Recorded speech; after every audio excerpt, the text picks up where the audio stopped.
This is Optimal Living Daily episode 2486, Anxiety, Recognizing the Signs in Your Mind, Body, and Behavior by Dr. Susan Chanderbhan of ChandPsych.com. And I'm Justin Malik, your very own personal narrator. We're going to jump right into another post and start optimizing your life. Anxiety, Recognizing the Signs in Your Mind, Body, and Behavior by Dr. Susan Chanderbhan of ChandPsych.com. Millions of people struggle with anxiety on a daily basis. While some worry and anxious thoughts can be normal, when it starts to take over your life and make you feel paralyzed, it can become a big problem. Not everyone deals with anxiety in the same way. It can manifest itself through behavioral, physical, or cognitive symptoms. Recognizing the signs of anxiety in your own life can help you to understand what is triggering it. It'll also make it easier for you to recognize when it's time to get help. Anxiety doesn't have to make you feel stuck in fear forever. By taking note of the potential symptoms, you could finally get the help you need to find freedom from worry. Cognitive anxiety.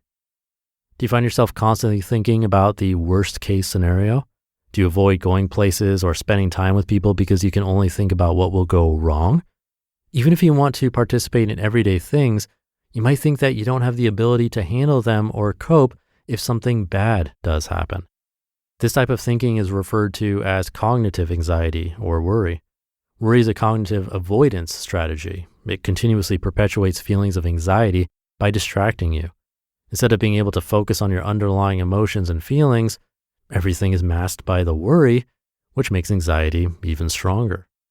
When your worried thoughts start to take over so thoroughly that you're totally gripped with fear, it could be a sign of an anxiety disorder. People who experience this often have an unnecessary amount of fear when it comes to situations that don't warrant it. It can be a constant battle in the mind to turn off those thoughts, but the longer you struggle with it, the harder it can be to ignore them. Physical symptoms of anxiety. Perhaps the signs of anxiety most people are aware of are the physical ones.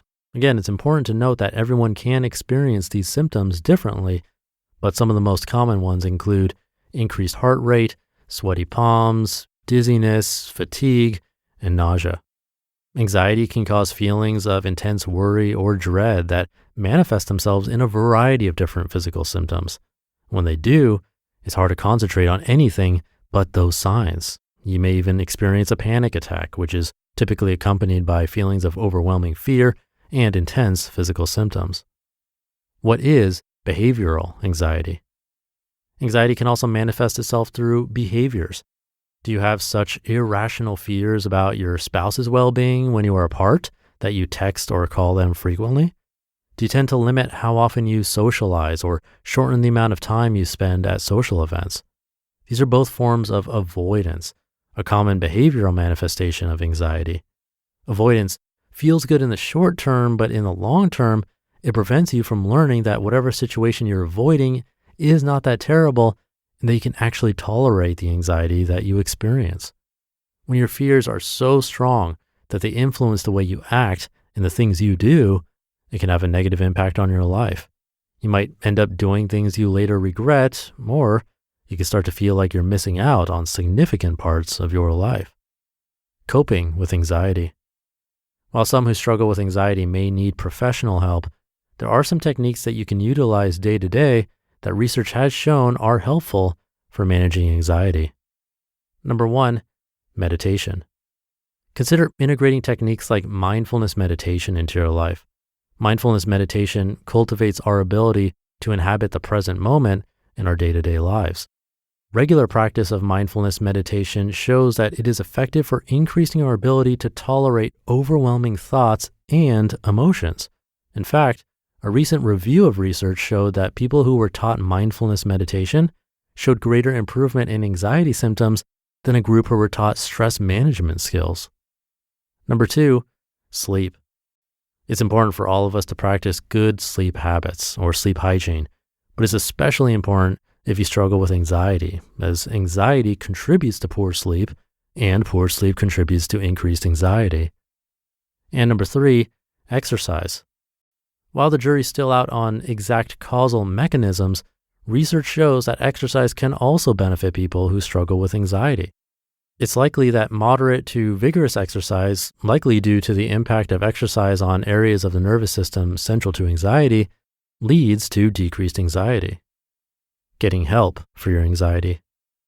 If you're finding that any of the signs of anxiety discussed here have taken over your life, it's important to seek out professional help. Therapy is an excellent way to engage and obtain the skills you need to deal with anxiety in a supportive environment. Your therapist is on your side, attuned to your needs, and willing to help you find ways to face uncertainty productively. When you're able to put those guardrails in place, you can take control of your life once again. You just listened to the post titled Anxiety, Recognizing the Signs in Your Mind, Body, and Behavior by Dr. Susan Chanderbhan of ChandPsych.com. And thank you to Dr. Susan.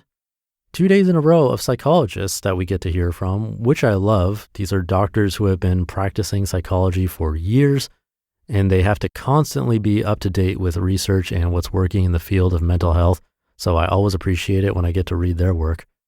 Yesterday I was talking about perfectionism, and I mentioned how some of the steps could be applied to other areas of life, and anxiety could be one of them.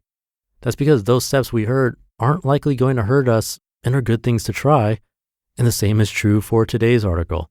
Meditation, exercise, and adequate sleep are all proven to be beneficial. And yes, while they could help with anxiety, they could also help with many other areas regarding our health. In fact, you'll hear them brought up regularly over on my brother's podcast, Optimal Health Daily. With that said, what Dr. Susan mentioned is important too. Professional help is always recommended, especially when things feel out of control. But hopefully these steps can help as well. Now, I'll do it for today. Have a happy rest of your day, and I'll see you tomorrow, where your optimal life awaits.